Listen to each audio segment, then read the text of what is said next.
everyone, how's it going? So today we're going to start our 53-part series where we try and beat the game with every pre-evolved Pokemon in Red and Blue. We're going to start with the first Pokemon in the Pokedex, Bulbasaur. Easy Pokemon to do this with because it's already an actual starter, don't have to use Game Shark or anything. The rules are simple. We're going to be using one Pokemon in battle. We will get other Pokemon for HMs, no items to be used in battle, by which I mean trainer battles, and our goal is not just to see if we can beat the game, but how quickly we can do it, and we measure that both by level and in-game time, although both can be inaccurate since obviously if I get a little luck, the level might be lower, and if I don't pick the right strategies right away, the time might be higher, so just take them as approximations, but it's good to know. That being said, in the beginning, Bulbasaur is actually quite good. And we don't have to do too many extra battles. Actually, we don't have to do any before Brock to consistently beat him. We fight the rival and win, and we fight the bug trainer. One thing that will go without saying, but I'll mention it here, I don't just use the first Bulbasaur. I want to use a really good Bulbasaur since that doesn't cost in-game time or levels, and I will reset until I get one that seems alright. Obviously, with the cheating device, I could make a perfect Bulbasaur. That seems a little illegitimate. I'll just reset until I get one that is good enough. It's never going to be perfect, but this is what I'm going to be doing for the remainder of the runs. Anyway, when we get to Brock, the strategy is exactly the same as in the minimum battles run. For those of you who haven't seen the video, maybe you should watch it, it was okay. But for those of you who don't feel like watching a 50-minute video, you just use Leech Seed, use Growl, and wait till Brock loses. I have done this fight about 20 times, I have yet to lose. I know it's theoretically possible, but hasn't happened to me yet. Just really easy to outstall Brock, especially in Red and Blue, where Geodude has Defense Curl, Onix doesn't like to attack too much. It's pretty good. Now, when we get to Cerulean, we're going to have to start taking some optional battles. And how I determine which battles to take, basically I try and weigh which battles are easiest for the Pokemon to win in the quickest amount of time and the least out of the way. So I actually end up battling everyone pretty much, except for that youngster over here on Route 3, and I battle the hiker in Mount Moon because, well, the hiker will be easy. We already have Vine Whip. The reason we need to start leveling up isn't for Misty. Misty's a joke. Use Vine Whip. She should be not a problem. I've never lost to Misty. But it's actually for Rival 2. Now, Rival 2, if you remember minimum battles, was really annoying because it leads off with Pidgeotto, and Pidgeotto has Sand Attack. Plus, even with the extra levels I've gained, I'm not at a super high level, but I am high enough that the fight is a little more consistent. In the second version of that video, I used a second Pokemon, but that's not available to us. A solo run means we can't use any Pokemon in battle, even if it is just to get rid of status effects or to soak up damage, that still counts. So the strategy basically becomes use Leech Seed or Tackle, whatever works better for you. I alternate between both. Hope the Pidgeotto faints. Use Leech Seed on Abra to gain back all your health, get rid of the Rattata as quick as possible with Vine Whip, and then just use Tackle and hope Charmander faints before it decides to hit you with an Ember. The AI in this fight is random, so they're not guaranteed to use Ember, and it shouldn't take too many tries, maybe 2 or 3. One of the more inconsistent fights in this run, even though we do get optional battles, there are no TMs that Bulbasaur can learn that would be super helpful. Poison Powder we could get, but doesn't help us much anyway. We're pretty much stuck with the same strategy at a bit of a higher level, but with a Bulbasaur. However, after you beat Rival 2, the next part of the game is super easy. Nugget Bridge, nothing to talk about, nothing much to get to Bill's house. And then there are lots and lots of trainers on the way to Vermilion and in Vermilion, or at least to the right of it. We're not going to battle too many of them because they waste a lot of time. You can battle some, but one optional battle we need to get into is in this room. I believe it's 4th from the left when you enter the SS Anne, and we're going to get TM8. This is going to be a common theme. A lot of Pokemon can learn Body Slam, and Body Slam is so useful. It's base 85 power, doesn't miss except for that 1 in 256 chance every move has to miss, and there's a 30% chance it paralyzes. Considering how early we are in the game and how we need a move like that, it's great. But in addition to getting Body Slam, due to the extra fights, and you may not know this, Pokemon that are pre-evolved learn moves at lower levels than Pokemon that are evolved. So while we didn't get Razor Leaf with Ivysaur until we were in Rock Tunnel, we're going to get it for Rival 3, which was a really annoying fight, one of the most annoying fights, even in the improved minimum battles run. Here, it's really easy by alternating between Body Slam and Razor Leaf when we need to. We don't even have to use Bide, which was cool, but it wasn't the best strategy and was a little lucky. Unfortunately, depending on how you level up, you may not outspeed the Kadabra.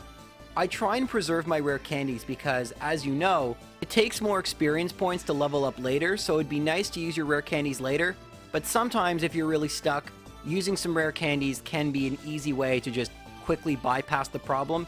It's all about how much time you save, and in this run, it's not worth it to use your rare candies as of yet. So once you beat Rival 2, once again the game gets really easy. You can beat Lieutenant Surge because his most powerful moves are electric type and we resist that. Rock Tunnel is also pretty easy, but we're going to do a ton of optional battles.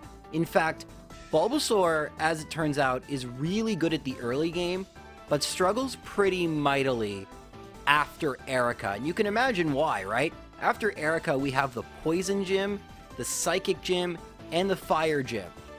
We have 2 gyms that resist our moves, and 2 gyms that have moves that are super effective against us, so it won't be super easy, and we're going to need all the levels we can get. Most of the battles you're going to be doing in these areas, 1-hit KO with Razor Leaf, a lot of Geodudes, a lot of Slowpokes and Cubones, so a really, really good opportunity to bank some useful levels and experience points. Now this next chunk of the game isn't too problematic. Rocket Hideout is very easy. Body Slam anything that resists Razor Leaf, otherwise use Razor Leaf. Now, the Pokemon Tower, the rival fight is super easy. Here we're just going to alternate between Body Slam and Razor Leaf. We're at a much higher level, so this fight actually goes very, very smoothly. But something that doesn't go as smoothly are the Ghost Pokemon. They're all Poison type with high special, so they resist our Razor Leaf. Plus, one thing that should be clear is Razor Leaf is not guaranteed to critical hit. Bulbasaur has a much lower base speed than Ivysaur or Venusaur did, and because of that, it's going to critical hit like half the time, and that's actually even worse than it critical hitting every time, because if it critical hits every time, we at least get that bonus and we can plan around it later. Here, we have to assume it's going to critical hit, but it doesn't benefit us because it won't always, so kind of the worst of both worlds, but let's face it, it's the best attack we have, at least for now. We're going to level up quite a bit more, and eventually, once you've battled enough, you can face Erica. Erica actually isn't too bad, but if you're around level 40 like me, a couple things happen. Body Slam, you can usually faint most of her Pokemon in a couple hits, and after you defeat her, you'll get Sleep Powder. Now, let's take a look at Bulbasaur's move pool for just a second. We haven't actually talked about it in Abstract yet. Bulbasaur has a really interesting move pool. A lot of quirks about Generation 1 really work in Bulbasaur's favor. One of them is Growth, which you can see I already use. Growth raises Special, which is both offensive and defensive, so it's basically like Calm Mind for Generation 1. The problem is, critical hits ignore that. So we're going to actually have to stop using Razor Leaf now and switch to Mega Drain, which is 15 base power weaker, but doesn't have the higher critical hit chance, and it gains back HP. I wish we had a Giga Drain or something else. Move pools in Generation 1 are very shallow.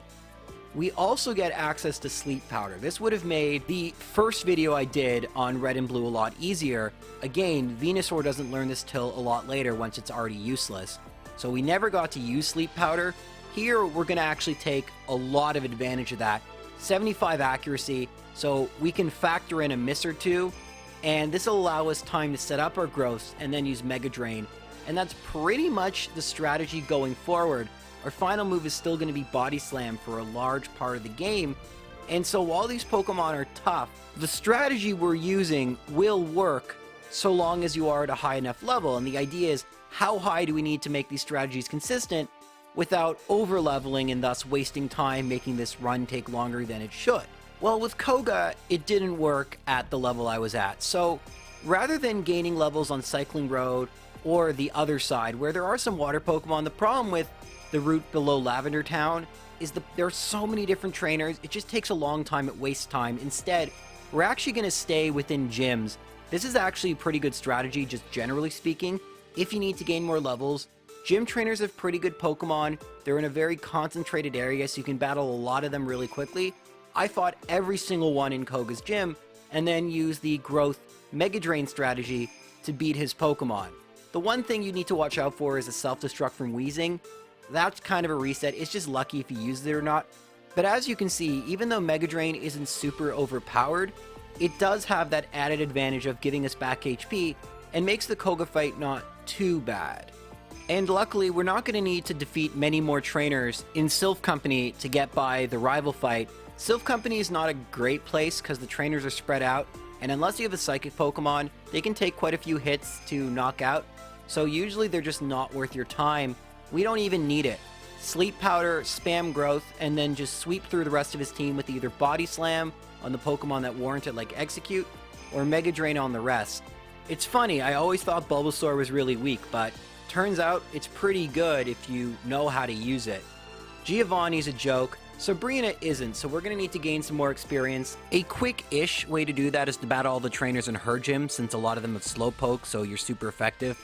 Plus you get special stat experience. It really doesn't waste too much time, and it gives me the experience points I need to start battling Sabrina more consistently. But one thing I wasn't figuring out is why sometimes I was outspeeding Kadabra and other times I wasn't. And this is something I actually only figured out after this run, and now I know going forward. Pokemon stats in Generation 1 are kind of broken. I mean, we know that, but let's talk about another way they're broken. So, when you defeat certain gym leaders, you get a boost in stats of 12.5%. This has changed to 10% in later generations, but it also isn't broken. You see, every time your stats are modified, all your stats where the badges apply get that 12.5% boost again. It's actually quite perplexing, and I wasn't figuring out why randomly I'd start outspeeding Pokemon that were consistently outspeeding me, and the reason is, as I'm using Growth, I'm slowly but surely also gaining speed and all the other stats. This is also true if the opponent lowers my stats, so if it uses Leer, I'm going to be getting a 12.5% bonus in speed. There's a really useful website to show how this works, and if I'd have known this, I probably would have incorporated this more into my run. Instead, I kind of was realizing it without knowing exactly how it worked, and looked it up later. Now, as you can see, I'm leveling up quite a bit, but I'm not able to get past Sabrina, so I'm actually going to use all my rare candy. It's best to save them for the Elite Four, but I wasn't able to get by her. It just seemed like this was the right moment in this run and would save the most amount of time. Now that I'm at level 55, she's not as bad. I still did lose a few times, and again, had I known how the stat thing worked, it would have been better. So what I ended up doing is body slamming the Kadabra at level 55 with my speed. I'm able to outspeed it, and then try and set up 6 growths against the Mr. Mime. Now, had I known about how the stat thing worked, I probably could have figured out exactly when I'd start outspeeding the Alakazam, because I will, but I was nervous about getting hit with a Psychic and losing the fight, so I figured 6 growths was the best way to go. The one thing about doing this is, although Mr. Mime likes to spam status moves, it does have confusion and it can confuse you, so that's not ideal. I use the Body Slam and then Mega Drain against him. Against the Venomoth, just use Body Slam because it's double not very effective. And against the Alakazam, thankfully it spammed Reflect, I believe, but had it used Psychic, I would have been fine. And that's Sabrina, probably one of the tougher fights in the game. And yeah, I know Blaine is coming up next, but Blaine's actually really easy because in this game, he starts off with 2 pretty weak Pokemon that don't have great special. So even without putting them to sleep, you can just start spamming Growth and sweep through his entire team. I mean, in some ways, this battle couldn't have gotten any worse. The Rapidash used Fire Spin, which doesn't let me attack, so that's really annoying. And I got a burn on the Fire Blast by Arcanine. Now, a critical hit would be devastating. It does ignore my defense boosts, so it's almost always critical hits just kind of suck in Generation 1. It's really too bad because they're supposed to be great. But yeah, that's Blaine, and Giovanni, the game really gets a whole lot easier. Not much to say about that fight at all.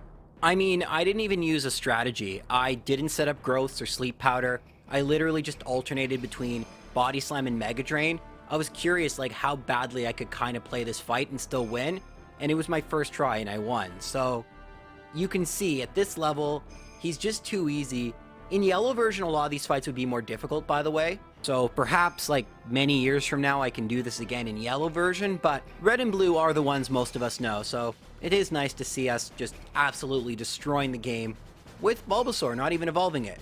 Okay, moving on to the second to last rival fight. We're going to use the exact same strategies before because why fix what's broken? There are a couple things I want to mention though. You can see how little damage Wing Attack does. That'll be super fun for us when we use a Pidgey to try and beat this game. You also, one thing you don't see is Execute can use Stun Spore. That would be pretty terrible. Alakazam can get a critical hit with Psychic. That would pretty much be a one-shot, so that would be bad. And Alakazam's speed means that could happen about 20% of the time. And with the Charizard, I didn't realize how little damage Body Slam would do. I probably should have put it to sleep. I still won because this is why I like Body Slam. There's a 30% chance of paralysis. So truthfully, the fact it got paralyzed is, I think, pretty average luck. Either way, could have been a prettier fight, but it worked. Let's move on to the Elite Four, because the Elite Four pretty much are always going to be hard in these runs, and are going to require quite a bit of leveling up. Now, aside from using your rare candies, although it may not be optimal to use them before Lorelei, best ways to level up are either to battle the trainers in Victory Road that you would skip in a minimum battles run, or to just go through the Elite Four and battle their Pokemon over again. Depends what Pokemon you're using, how quickly they faint, and how consistently you can do things. Some Pokemon need to be leveled up quite a bit, and the fastest method is just to beat the Elite Four over and over again and kind of brute force your way through it. Now, I will remind you every time, we do not save between Elite Four members. You will see the entirety of the Elite Four. I will not save. I do use items in between because they're not in battle, but I'm not saving. So now that we got that out of the way, each one of these battles sucks. And they suck because there is like this teeny chance you lose, even with the best strategy, and it kept happening to me. I could have probably cut the time and level by quite a bit if I didn't just get atrocious luck. Being at level 63 to start helps mitigate some of that, but I don't think it was necessary. It was just so unlikely, the turn of events, and I was getting frustrated, so I leveled up a bit more. That's why one person isn't super scientific, but I'm blabbing, let's keep going. The strat against Lorelei is pretty simple. So originally what the plan was, I would use Sleep Powder against the Dugong, use 6 growths, and try and use Mega Drain against everything else. There was one issue, and that issue was the Jinx. See, even at my current level, unless Dugong uses a Growl or gets an attack drop with Aurora Beam, I won't outspeed the Jinx. I finally will one-shot it with Mega Drain, which was not happening, and that was really problematic. I can't even begin to explain how much I hate that Jinx, because what Jinx can do is it uses Ice Punch, it crits about 20% of the time, and if it crits, you will faint in one hit. And because I was neither outspeeding it nor one-hit KOing it, it had 2 chances at this. Oh yeah, and I forgot the 10% freeze chance. That would happen too. And that's why I stopped using Sleep Powder, because I would hope for a Growl that would boost my speed by just enough so I could outspeed the Jinx, just eliminating any chance for a bad outcome. But yeah, that's the Lorelei fight. Very frustrating, very doable. Let's move on. Bruno is easy. Bruno, you can spam 5 or 6 growths, it depends, because the Machamp may not be a one-hit KO, and then you just use Mega Drain. That's it. Oh, one thing I don't always mention in these runs is have elixirs on hand. They're available throughout the game. Very useful spot between battles. You'll see me heal and use these. You have to, because most of the most powerful moves only have 10 power points or less, so we're going to need to keep refreshing them. Now, Agatha took me a little while to figure out a strategy, and I love what I ended up doing. So, Mega Drain, even with 6 growths, isn't going to do enough damage. So what are we going to do? Simple. We're going to mimic Dream Eater, use Sleep Powder, and then, depending on your level, you'll either need 1 or 2 growths to faint the second Gengar, and then just sweep through her team. Now, there are too many things to count that can go wrong here, but she'll outspeed, she'll put you to sleep, that can happen. Sleep Powder misses, and then that happens. You get a critical hit when you don't want to, and it doesn't faint. Arbok somehow gets a glare off. Oh yeah, the glitch where she swaps Pokemon when you use Mimic, and for whatever reason, Mimic will turn whatever move you copied into a permanent move, which is a glitch, and this is a glitchless run, so it's a reset. Hooray. Great. I didn't even want a glitch. That's just how broken Red and Blue are. Very annoying. I hated Agatha. And this is the consistent strat. I was going for Mega Drain. You need to get off 6 growths. Too much time. Just too easy for her to get a move in, and Nightshade, not too many of those and you lose. So not my favorite fight. Actually, one of my least favorite fights I've done in a long time. Lance isn't too much better, to be perfectly honest. Now, once again, it took me a while to figure out a strategy, and you can see Mimic coming into use again, but what I'm going to do is put it to sleep, try and get off 6 growths, and what you don't want is a critical hit Hyper Beam. Got it 3 times. Just terrible luck. You don't understand how bad luck I would get.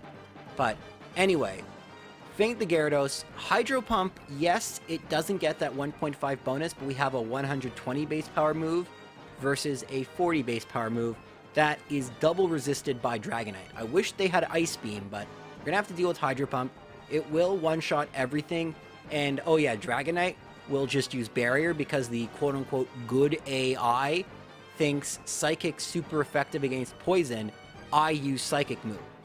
Really great that programming in Red and Blue, but missing is a problem. Aerodactyl outspeeding, getting a critical hit or a flinch. Cannot tell you how many times I lost to Lance. I hated this entire Elite Four because all these things aren't terribly likely, but I guess in the aggregate, there is a significant chance one happens, but I think it's still like 30%. Just goodness. Let's move on to the Rival, where I lost 8 times in a row for the same reason, but the strategy is kind of similar, but there actually is going to be a pretty big variation here because we don't have Body Slam on the Charizard anymore. Instead, Mimic's going to come into play. But what we want to have happen is we want to put the Pidgeot to sleep, and we want to set up our growths. The problem is this time it has Sky Attack, so we really need to make sure that Pidgeot does not get to use it. Sky Attack will one-hit KO us, so that would be unoptimal, to say the least. But the Pokemon that ended all these runs was Alakazam, critical hit Psychic. Now with my growths and my speed, I do outspeed it. It is not a one-hit KO. That's how great Alakazam's special is. So had I leveled up to about level 75, would have been very consistent, but I knew it was possible. I just need a non-critical hit. Of course, it uses Reflect. I rolled my eyes when that happened because, sure, don't even use Psychic, whatever, just make it look like I'm just relying on luck. Mega Drain everything else till you get to Gyarados, put it to sleep, teach it Hydro Pump, and then hope Charizard just uses Flamethrower and it doesn't get a critical hit. It misses with Fire Spin, good enough, run over. After 6 hours and 32 minutes of in-game time, and 3 hours of real time on my Retron 5 at level 69, we were able to get through the game with just Bulbasaur. That really is pretty good. I actually think that's going to be a pretty high bar for other Pokemon to meet, since we're not even that much over-leveled, and we're using a pre-evolved Pokemon.